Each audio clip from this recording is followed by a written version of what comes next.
નમસ્કાર મિત્રો, welcome back to our channel Arun tech guide, જ્યાં તમે સમજી શકો ટેકનોલોજીને સરળ ગુજરાતીમાં. ગયા ભાગમાં આપણે સમજ્યું કે એઆઈ એટલે શું. એટલે એવી મશીન જે મનુષ્યની જેમ વિચારી શકે, શીખી શકે અને નિર્ણય લઈ શકે. આજે આપણે સમજશું એઆઈ કેવી રીતે કામ કરે છે. તો ચાલો સરળ ભાષામાં સમજીએ. જેમ મનુષ્ય માહિતી પરથી શીખે છે, એવી જ રીતે એઆઈ પણ ડેટા પરથી શીખે છે.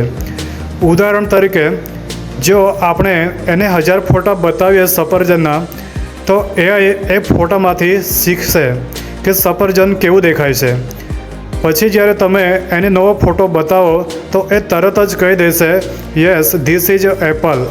આ પ્રક્રિયાને કહેવામાં આવે છે મશીન લર્નિંગ. એટલે કે મશીન પોતે ડેટા પરથી શીખે છે. અને જ્યારે એઆઈ પોતે ડિસિઝન લેવાનું શીખી જાય છે, ત્યારે તેને ડીપ લર્નિંગ કહેવામાં આવે છે. આ ટેકનિકથી જ ChatGPT, ગૂગલ આસિસ્ટન્ટ, રનવે જેવી એઆઈ ટૂલ્સ કામ કરે છે. સરળ શબ્દમાં કહીએ તો એઆઈને ડેટા આપો એ શીખશે, એઆઈને લોજિક આપો એ વિચારશે, અને એઆઈને ગોલ આપો તો એ રિઝલ્ટ આપશે.